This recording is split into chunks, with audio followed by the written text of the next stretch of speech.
കോഴിക്കോട് മുതൽ തൃശൂർ വരെയുള്ള ദേശീയപാത നിർമ്മാണ പുരോഗതി വിലയിരുത്തി മന്ത്രി PM മുഹമ്മദ് റിയാസ്. മലപ്പുറത്ത് മന്ത്രിക്കൊപ്പം പ്രതിപക്ഷ ഉപനേതാവ് PK കുഞ്ഞാലിക്കുട്ടിയും നിർമ്മാണ പുരോഗതി വിലയിരുത്താനെത്തി. തടസ്സങ്ങളുണ്ടെങ്കിൽ അടിയന്തരമായി നീക്കി നിർമ്മാണം ഉടൻ പൂർത്തിയാക്കുമെന്ന് മന്ത്രി പറഞ്ഞു. രാവിലെ 9 മണിയോടെയാണ് മന്ത്രി മുഹമ്മദ് റിയാസ് ദേശീയപാത 66ന്റെ പ്രവൃത്തി വിലയിരുത്താൻ കോഴിക്കോട് തൊണ്ടയാട് ഫ്ലൈ ഓവറിൽ എത്തിയത്. MLA മാരായ Ahmed Devarkovil, Thottathil Raveendran, national highway authority regional director TL Meena, ജില്ലാ കളക്ടർ എന്നിവരും മന്ത്രിക്കൊപ്പമുണ്ടായിരുന്നു. നിർമ്മാണ പ്രവൃത്തി അവസാന ഘട്ടത്തിലെത്തി നിൽക്കുന്ന സ്ഥലങ്ങളിലെ പുരോഗതി മന്ത്രി വിലയിരുത്തി. കോഴിക്കോട് ബൈപ്പാസ് നിർമ്മാണം 58% പണി പൂർത്തീകരിച്ചതായും 2025-ലെ പുതുവത്സര സമ്മാനമായി തുറന്നുകൊടുക്കാൻ സാധിക്കുമെന്നാണ് പ്രതീക്ഷയെന്നും മന്ത്രി പറഞ്ഞു. കാസർഗോഡ് മുതൽ തിരുവനന്തപുരം വരെയുള്ള ഈ പദ്ധതി മുടങ്ങിക്കിടന്നായിരുന്നു. 2015 ഉപേക്ഷിച്ച് NHAI പോയതാണ്.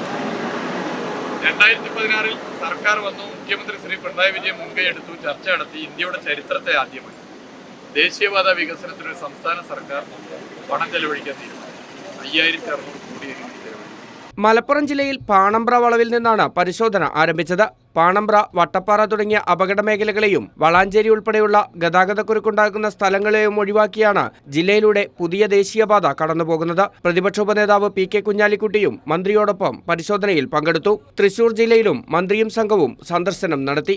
നാളെ മുഖ്യമന്ത്രിയുടെ അധ്യക്ഷതയിൽ ചേരുന്ന ചർച്ചയിൽ നിർമ്മാണ പുരോഗതി വിശദീകരിക്കുമെന്ന് മന്ത്രി അറിയിച്ചു. 9 ജില്ലകളിലൂടെ 45 മീറ്റർ വീതിയിൽ 6 വരി പാതയായി കടന്നുപോകുന്ന ദേശീയപാതയുടെ ഓരോ ഘട്ടത്തിലും ബന്ധപ്പെട്ടവരുമായി യോഗങ്ങൾ ചേർന്നു വരികയാണ്.